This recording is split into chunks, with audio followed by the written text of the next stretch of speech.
downstairs. Do you know what she did? You know what that girl did.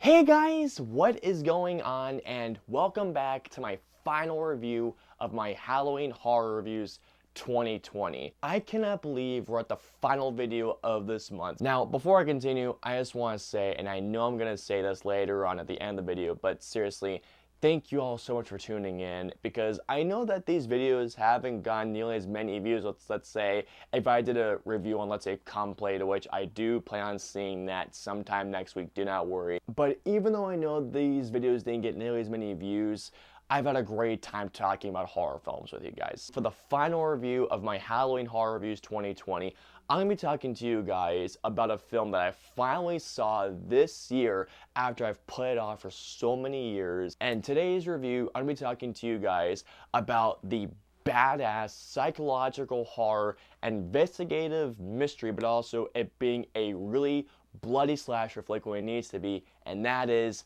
1992's Candyman. And yes guys, before I go on, I do know that Jeremy Johns did a review of this yesterday, but hey, you know what? Great minds think alike, seriously. When it comes to the plot of Candyman, it stars Virginia Madison as a character who is doing a thesis on urban legends and folklore, and while doing this research, she comes across the legend of Candyman. And for those of you who don't know the legend of Candyman, this is basically the legend of Candyman. You go in front of a mirror, say his name 5 times, and as you could probably imagine, he causes hell in your life, and he kills you at the very end of it. And I just realized there's a mirror right to my right.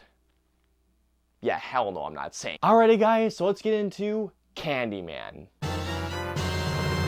The very first time I had ever heard of Candyman before I saw it for the first time this year, this was years ago. I think I was, 13 or 14 years old, so a millennia ago. This was either on Spike TV or Bravo, and around Halloween, or I think it was just a couple days before Halloween, they were doing a series called The 100 Scariest Movie Moments, and Candyman was in that list. The moment that they were showcasing, it was near the end of the movie where Candyman had all those beasts coming outside of him, and I just thought, ugh. But when I heard everybody that was featured talking about it, it just did not interest me, because when I was hearing about what they were talking about it just seemed like it was going to be a generic slasher flick. So then cut to years later, specifically a couple of months ago actually, I was at my buddy's place and we were just trying to find a horror film to watch on Netflix, and I saw Candyman, and I was like, you know what, why don't we watch this movie? And she was like, yeah, let's watch it. I was expecting this movie to be just a generic slasher flick and nothing else.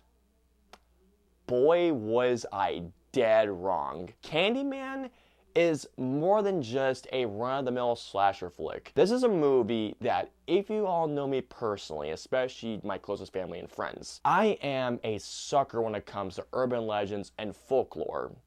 This movie speaks to that so much, and that's part of the reason why, spoiler alert, why I love this movie so much. Getting right into the performances, starting off with Virginia Madsen, I really liked her character as a person that is going through this thing with her husband who may not be in an affair with one of the students. But really the thing I liked about Virginia Madsen's character the most is that I love how she has the determination to go into this deep dive into this urban legend character. But come on, let's be real here. The main reason why we're watching Candyman is for Tony Todd. Tony Todd in this movie.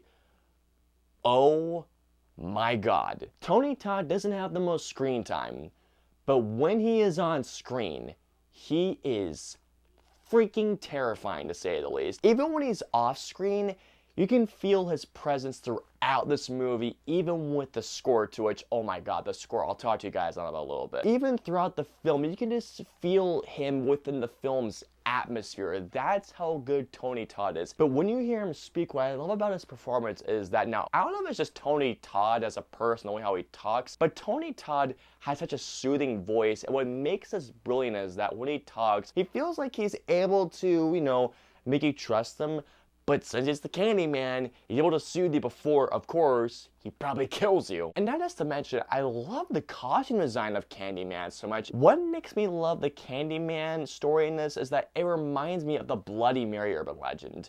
That's how it felt to me anyways. But when he does this thing, which I'll get into, I mentioned this to you all earlier. The reason why I was very hesitant on seeing this movie years ago is because the way it was being presented to me as people were talking about it was that I was just thinking that this movie was going to be a generic run-of-the-mill slasher movie when that was not the case at all, because what Candyman really is that it's an investigative psychological horror flick. It does have those slasher moments. Really, for the most part, what it is that it's this girl investigating and trying to find out as much as she can about the lore of the Candyman, because really, Candyman is much more of a lore film than it is more of a gore, bloody movie than anything else. As a person that is obsessed with urban legends and folklore, after I saw Candyman for the first time, I did a lot of research on this thing. I was expecting this film to be a slasher flick. When these moments do happen, the first time that I saw the kill happen in this movie, my jaw dropped. Just seeing Virginia Madsen waking up in this apartment, seeing everything happen around her, I was completely taken off guard. And when you see Candyman doing his thing, especially in the psychiatric scene, oh my god.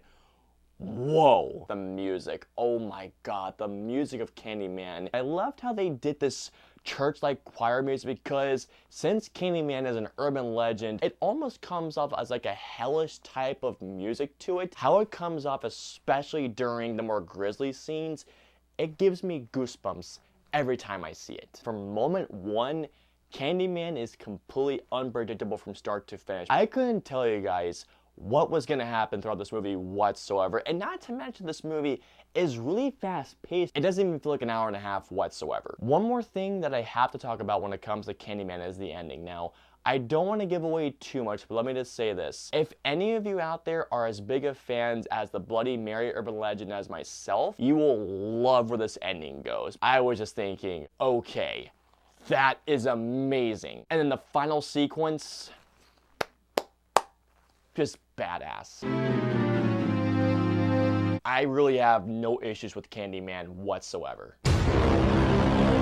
So overall, guys, when it comes to Candyman, this was a movie that, like I mentioned to you all earlier, I was expecting this movie to be just your run-of-the-mill typical slasher movie, when what I got instead was a really investigative movie that has some really creepy psychological horror elements along with some amazing slasher elements. Candyman, to say the least, is a badass movie. As a person that is obsessed, and I mean I am crazy about urban legends and folklore, if you're into that stuff like I am, you need to see this movie. And since it's Halloween, I couldn't recommend a better movie for you to guys watch today. But all in all, I am absolutely going to give Candyman a 5 out of 5 stars. This movie is just everything that I would have wanted to be, especially knowing how much I love stories like this, but combine that with the slasher elements and the psychological horror stuff. Candyman is an awesome movie, and if you haven't seen it already, you need to see this movie. Alrighty guys, so comment down and let me know below,